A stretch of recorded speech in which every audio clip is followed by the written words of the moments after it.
Okay. Good afternoon, everyone. This is Dr. Bhupesh once again from Dr. BKM Institutes, and today we are going to discuss about the speaking. As I promised you all that today we will discuss only about speaking. That is the only session we're going to have.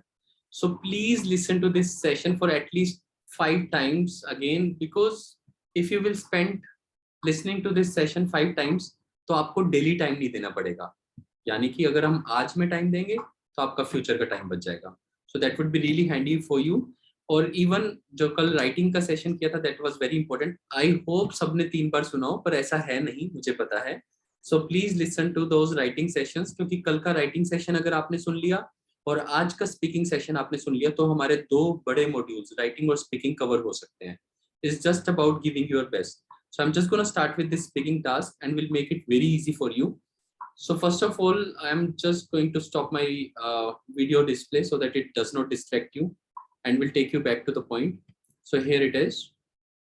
So first of all, let me tell you what OET speaking is all about.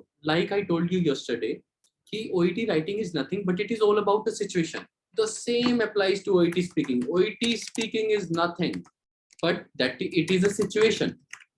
जैसे हम daily nursing में करते हैं, situation होती है, हम situation से deal करते हैं. इसी सिचुएशन में ओईटी होता है, तभी तो इसको ओईटी रोल प्ले बोलते हैं. ओईटी स्पीकिंग को ओईटी रोल प्ले बोलते हैं. So OET speaking has got 2 task. हम डेली 1 टास्क प्रैक्टिस करते हैं, but in the exam you will get 2 task. So दोनों टास्क डिफरेंट सिचुएशंस होंगे. सिचुएशन कैसी मींस, कोई टास्क वरी मैनेजमेंट का हो सकता है, किसी में पेशेंट को बहुत ज्यादा वरी होएगी, किसी भी चीज से रिलेटेड हो सकती है, एंजाइटी हो सकती है. कोई टास्क होता है एंगर मैनेजमेंट टास्क, किसी पेशेंट को गुस्सा बार बार आता है तो आपको उसका एंगर मैनेजमेंट करना है. कुछ टास्क होते हैं जिसे हम बोलते हैं worry management, asking questions, asking task, कि बहुत सारे क्वेश्चंस पूछने होते हैं. तो डिपेंड करते हैं, मतलब it is not a particular form of task, but I am just saying कईयों में क्वेश्चन ज्यादा पूछने होते हैं. सो मैं उसको ऐसे नाम दे रहा हूँ अपनी तरफ से, डॉक्टर बीकेएम की तरफ से, doctor sick question asking task. Suppose giving bad news, ये भी तो हो सकता है कि किसी को बैड न्यूज देनी है कि सॉरी आपका किडनी फेलियर है, या आपके फादर का किडनी फेलियर है, अब आप ठीक नहीं हो सकते, अब सिर्फ पैलिएटिव केयर मिल सकती है, या कैंसर की न्यूज देनी है, तो it would be very difficult task to perform. So these are the various kind of situations that come. And again, the best thing that you can do in these situations is, best thing you can do is to behave like a nurse again. Be very kind of sympathetic with the patient if the task is difficult.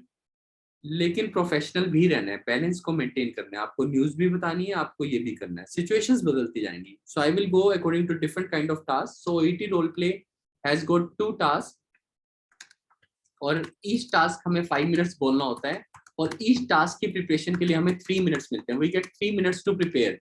In this 3 minutes आप कुछ भी लिख सकते हो, you can write anything. और ये मैं बहुत सपोर्ट करता हूँ कि आपको first line should always be written. जो भी आपकी फर्स्ट लाइन है शुड ऑलवेज बी रिटन.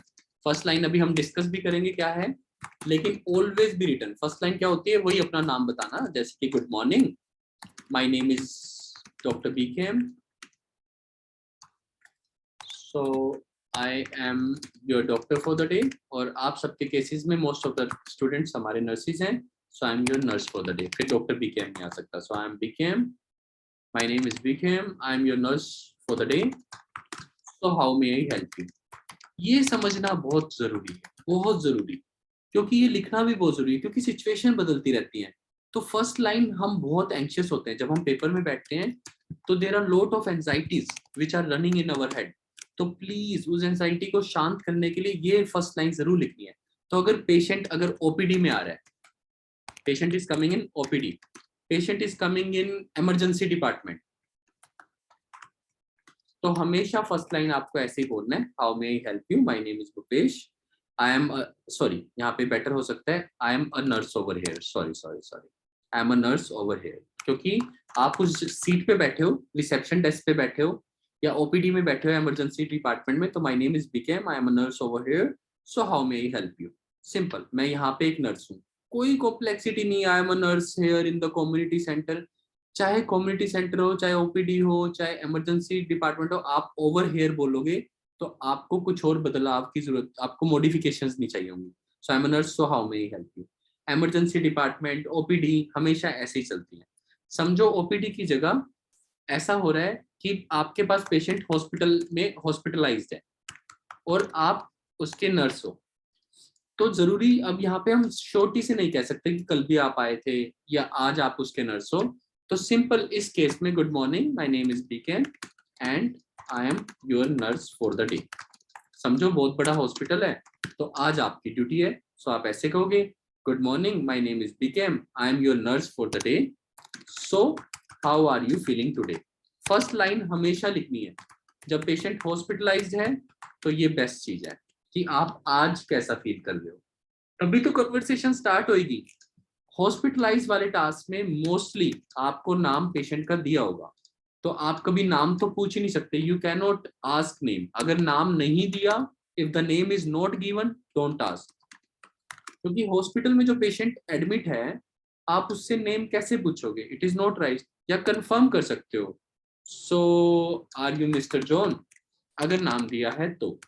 अगर नाम दिया है वैसे तो आपको कंफर्म करने की कोई जरूरत नहीं है, तो प्लीज इस लाइन को रहने ही दो, इसको सिंपल बोलो गुड मॉर्निंग मिस्टर जॉन। नाम अगर आपको दिया उस नाम को यूज करो, good morning mister John, confirmation मत दो, good morning mister John, I am your nurse for the day, so how are you feeling today. So ये दो मैक्सिमम क्लास में ये दो सिचुएशंस आती हैं, या तो आप ओपीडी और इमरजेंसी डिपार्टमेंट में होते हो, फर्स्ट लाइन को आपको हमेशा लिखना है। जो आपको रोल प्ले आता है, 3 मिनट जब आपको प्रिपेयर करने के लिए मिलते हैं, आपको राइट करना है, राइटिंग अलाउड है, रोल प्ले पे लिखना अलाउड है। 5 मिनट जब आप बोलते हो तो इसमें फेशियल एक्सप्रेशन के कोई मार्क्स नहीं है, no marks for facial expression, no marks at all, only audio recording. So that means OET की स्पीकिंग में सबसे जरूरी चीज आपकी टोन है। इस टाइम मैं जैसा भी आपको बोल रहा हूँ, आपको अच्छा लग रहा है या बुरा लग रहा है ये मुझे नहीं पता, बट मेरी वॉइस क्लियर होनी चाहिए, आई एम अ प्रोफेशनल। सो मेरी वॉइस का क्लियर होना बहुत जरूरी है। और सबसे ज्यादा ये चीज कैसे क्लियर होती है, फ्लुएंसी से, कि मैं कितना फ्लुएंट बोल रहा हूँ। सो फ्लुएंसी कैसे आएगी, आपके कॉन्फिडेंस से। यानी जब भी आप ओईटी का पेपर देने जा रहे हो, आपकी तैयारी 10% है, 5% है, 50% है या 100% है, please be very confident, because आपकी वॉइस में आपका कॉन्फिडेंस और भी जल्दी जल्दी पता लगता है। तो प्लीज बी कॉन्फिडेंट। अगर आप कॉन्फिडेंट होगे तो ही फ्लुएंसी सही रहेगी। एक्ट एज अ नर्स, उसको सिर्फ एक पेशेंट समझो, don't consider him your examiner, he is not an examiner, he is just a patient, that's it. सिर्फ उसको पेशेंट समझो ना, उससे ये पूछो कि हाउ वाज माय एग्जाम, मेरी स्पीकिंग कैसी थी। There is no point of asking, he can do nothing about it. So please be very fluent, give a very good speaking, fluency, confidence और लाउडनेस। लाउडनेस भी ठीक ठाक होनी चाहिए, over loud भी नहीं होना और कम लाउड भी नहीं होना। सो अगेन दो सिचुएशंस मेजरली आती हैं, OPD, emergency department, good morning, my name is BKM, I am a nurse over here, so how may I help you. अगर आप रिसेप्शन, अगर आप ओपीडी और इमरजेंसी में यही बोलोगे ना, मैं यहाँ पे नर्स हूँ और बताओ मैं कैसे हेल्प कर सकता हूँ। हॉस्पिटलाइज्ड है पेशेंट तो कहोगे good morning mister John, I am your nurse for the day, so how are you feeling today, आप आज कैसा फील कर रहे हो। यही तो दो मेजर सिचुएशन है। समझो कि होम विजिट है, तो होम विजिट में हमेशा ही good morning, my name is BKM and I have been sent by your doctor। हमेशा इस लाइन का यूज करो, I have been sent, मेरे को भेजा गया है आपके डॉक्टर के द्वारा, to ask you about your health, आपकी हेल्थ पूछने। अगर इंजेक्शन लगाने के लिए भेजा है तो I have been sent by your doctor to give you injection। So these are the different options, I have been sent, ये लाइन आपको याद करनी है, मुझे भेजा गया है, पैसिव वॉइस आपके डॉक्टर के द्वारा। अगर वहां पे डॉक्टर वाली सिचुएशन नहीं है तो और भी सिंपल हो गया ना, मैं यहाँ पे आया हूँ आपको इंजेक्शन देने के लिए या आपसे पूछने के लिए। So good morning, my name is BKM, simple, I have and I have come here, कितना फ्लुएंट है, I have come here to ask you about your health. So maximum आपके पास ये 4 सिचुएशंस होंगे। So please again listen to this recording 5 times to understand each and everything about OET speaking. So there can be various types of tasks that may come in the exam, but again आपको जो शुरुआत करनी है, this is the best thing you can do. I hope everybody has understood. So I'm taking this discussion forward. आपको इसकी recording आएगी and YouTube followers would be able to listen to the recording. तो आप इसको आराम से repeat mode में सुनना. So taking you forward, जब आपने फर्स्ट लाइन बोल दी पेशेंट को, so हमेशा जब आप फर्स्ट लाइन बोल देते हो उसके बाद सबसे पहली चीज क्या होती है? Sorry, asking questions. यही तो सबसे इंपॉर्टेंट चीज है, क्वेश्चंस पूछना. कि जैसे how are you feeling today, question ही तो है. अगर पेशेंट आपके पास इमरजेंसी डिपार्टमेंट में आया, could you please tell me how may I help you? ये क्वेश्चंस प्लीज याद करना, लिख लिख के देखना. मैं भी तो आपके लिए लिख रहा हूँ. I have been teaching OET since last 10 years. तब भी तो लिख रहा हूँ ना. लिखने से ही प्रैक्टिस होती है. Even you have to write it 10 times. मतलब मैं गिन भी नहीं सकता, इन्फिनिटी टाइम्स लिख चुका हूँ, तब भी मेरे को लिखना पड़ता है. अगर मैं चाहता हूँ कि मेरे स्टूडेंट्स पास हो तो मैं लिखता हूँ. अगर आप चाहते हो आप पास हो अपनी खुद के लिए, आपको लिखना चाहिए. Please write. How are you feeling, could you please tell me what is bothering you. आपको क्या तंग कर रहा है. आप ऐसे भी पूछ सकते हो, अदरवाइज आप ऐसे पूछ सकते हो, could you please tell me how may I help you. अच्छा ही तो बोलना है. Could you please tell me how may I help you. Then patient will say, oh, I am having migraine, this and this thing. Always repeat. Okay, so you are saying that you are having headache. इसको repeat एक दो बार ऐसा काम करना चाहिए. इससे आपकी interaction बढ़ती है और इसके मार्क्स मिलते हैं. So you are saying that you are having headache. Am I right? Patient कहेगा yes. Okay. अब बाकी क्वेश्चन. सो जो भी आपको क्वेश्चन दिए, दिन में कितनी बार होता है. So most of the questions present indefinite में चलते हैं. प्रेजेंट इंडेफिनिट का मतलब फर्स्ट फॉर्म. हैबिट में चलते हैं. प्रेजेंट इंडेफिनिट का मतलब फर्स्ट फॉर्म. First form. अब देखते हैं क्वेश्चंस कैसे चलेंगे, देखते हैं. अब ध्यान से सुनना. सो ये फर्स्ट क्वेश्चन होता है, could you please tell me what is bothering you, could you please tell me how may I help you. How may I help you, sorry. So कितनी बार हेडेक होता है. So ये देखो, how many times do you experience headache. अब चाहे in a day, अगर आपको हफ्ते में दिया है, वो सिचुएशन दी होगी. in a week वो आप पूछ लेना. how many times do you experience. Okay अगर कोई एक्सीडेंट हुआ है तो आप पास्ट में पूछोगे, तो डू का सेकंड फॉर्म डिड बन जाती है, past indefinite. How did it happen. इसके बहुत मार्क्स हैं, बहुत मार्क्स. डिड के साथ फर्स्ट फॉर्म आती है, गलती से सेकंड फॉर्म निकल जाती है मुंह से. और जब आप पूछोगे how did it happen, accident कब हुआ, when did it happen. These are the common ways of asking. क्या आप ड्रिंक करते हो, mostly question present indefinite. Do you drink. अगर पेशेंट यस बोलता है तो पूछो how much do you drink, आप कितनी पीते हो. डू यू स्मोक, देखो same question. Do you smoke, yes. How many cigarettes do you smoke. इसके बहुत पॉइंट्स हैं, क्योंकि सिगरेट्स को आप गिन सकते हो, तो गिनने वाली चीज के साथ आप मैनी लगाते हो. How many cigarettes do you smoke. तो एग्जामिनर को जब ये बात वो सुनेगा ना, आपको मार्क्स देगा. उसको पता लग जाएगा कि आप कितने स्ट्रांग हो, कि क्वांटिटी के साथ मैनी लगा रहे हो, और जिसको काउंट नहीं कर सकते उसके साथ मच लगा रहे हो. How much do you drink. तो इसके पॉइंट्स मिलेंगे. इसको प्लीज प्रैक्टिस करना बहुत सारे. फिर पेशेंट से पूछना है कि आप एक्सरसाइज करते हो. अगर अब आप बोर हो गए हो, क्वेश्चंस बहुत ज्यादा होते हैं, I would like to ask you few more questions.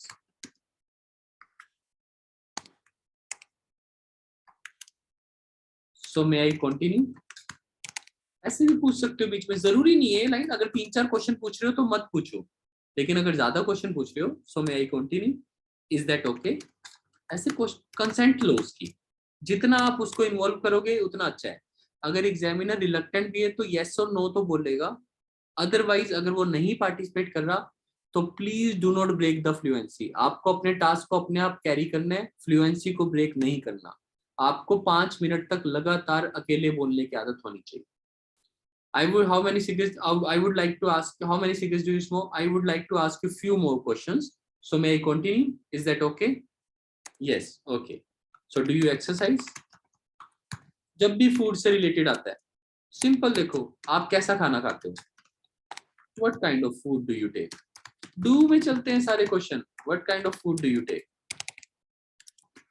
How many times?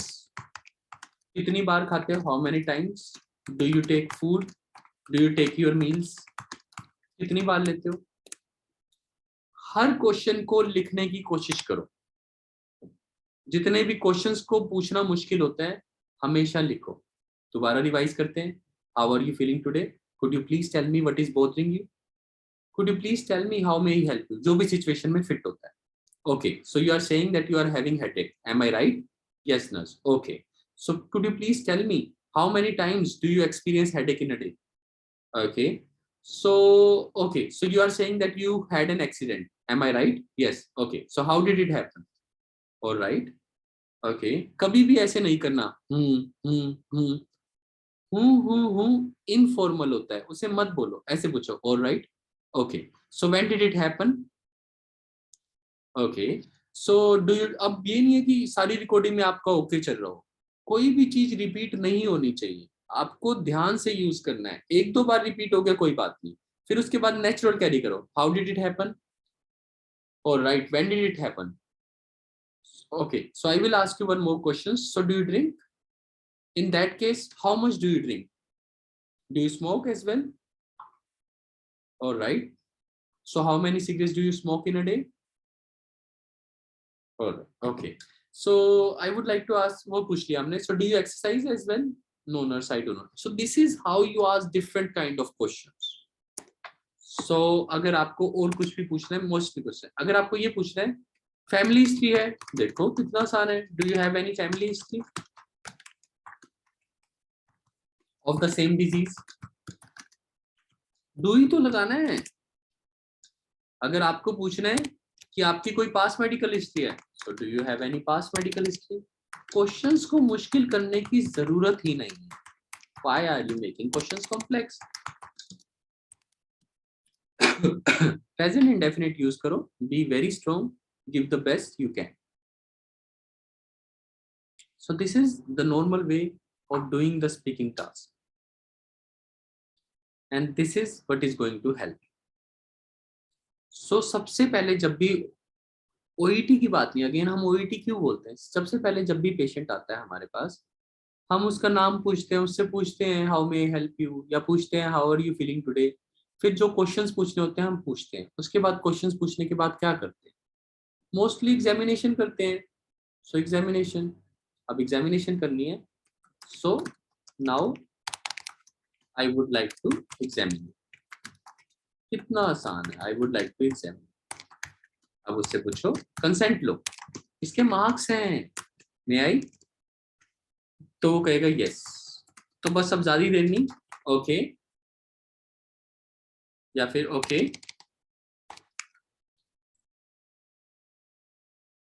Okay, after examination I have found that, ये लाइन आपको याद करनी है पक्का। Okay, after examination I have found. So अब मैं आपको फ्लो में बोल के दिखाता हूँ कैसे बोलना है। So now I would like to examine you, may I? Yes, okay, thank you. After examination I have found that you are having, ऐसे ही बोलना है, यू आर हैविंग। अब जो भी आपने उसका फाइंडिंग्स है, you are having tenderness, you are having fever, you are having elevated temperature, you are having nausea, you are having whatever things, nausea तो नहीं मतलब whatever the signs you have found. Really sorry for my cough, but हाँ, please after examination I have found that you are having tenderness. जो भी आपको बता रहा है. Also, you are having this and this problem. So, जो भी आपको लग रहा है उसको. So, it seems that you are having migraine. अब diagnosis. अब अगेन, अगर आपको ये टास्क के ऊपर डिपेंड करता है, मैं आपको नॉर्मल ओईटी के बारे में पूरा ओवरऑल पिक्चर दे रहा हूँ. इनमें से कुछ भी बीच में आ सकता है. So it seems that you are having migraine. So do you know about migraine? So मैं आपको यहाँ पे क्वेश्चंस, मैंने आपको जो अभी टास्क करवाया ये basically I want to name it as question asking task. आपको क्वेश्चंस पूछने आने चाहिए. So I will make it a separate recording and will pass on these questions, ताकि आपको बड़ी रिकॉर्डिंग ना मिले और आप बाद में ना कर पाओ, वो मुश्किल हो जाएगा. लेकिन हम दोबारा रिवाइज करते हैं जो अब तक हमने किया, and please listen to it 5 times. OET speaking is nothing but it is a situation. It is known as OET role play. OET speaking has got 2 tasks. There are various kind of tasks which may come: worry management, anger management, giving bad news, and all that. 2 tasks, 5 minutes for each. You have to speak. Facial expressions are not recorded. Only audio recording goes for assessment. Fluency and confidence matters the most. 100% please be very confident. Be loudness should be optimum. Fluency is the main thing. Again, I'm telling you.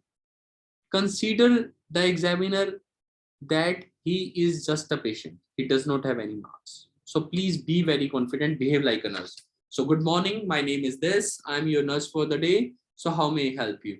All right. Okay. So don't worry. I'm here to help you. We have a good team of doctors. So before helping you, I need to ask you some questions. Is that okay with you? All right. First of all, I would like to know about how are you feeling today? What brings you here today? Okay. So you are saying that you are having headache. Am I right?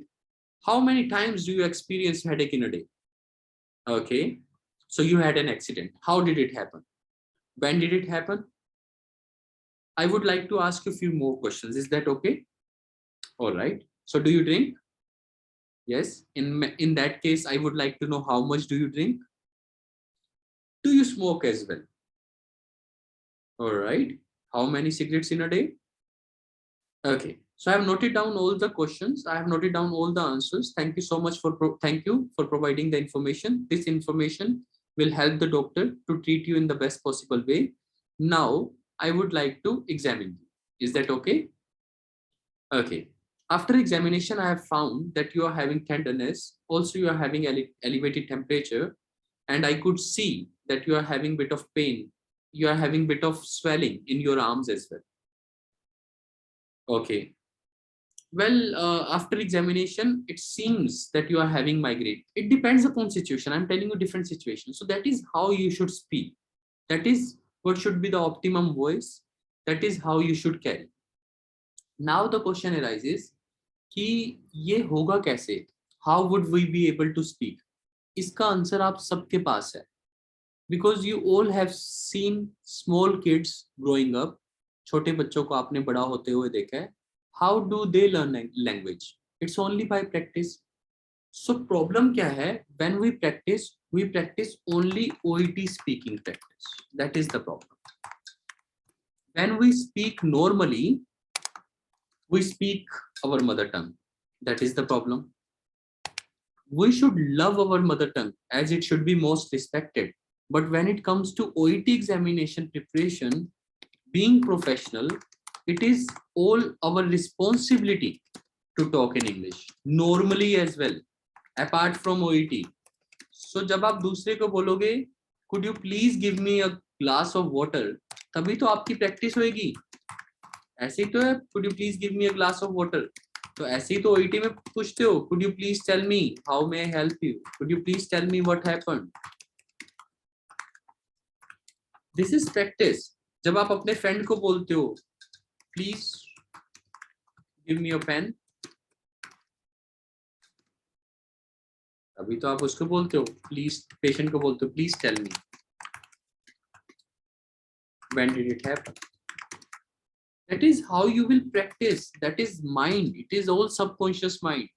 So it will come with normal practice. Normal practice is the key. When we do not speak normally, we have to put more efforts.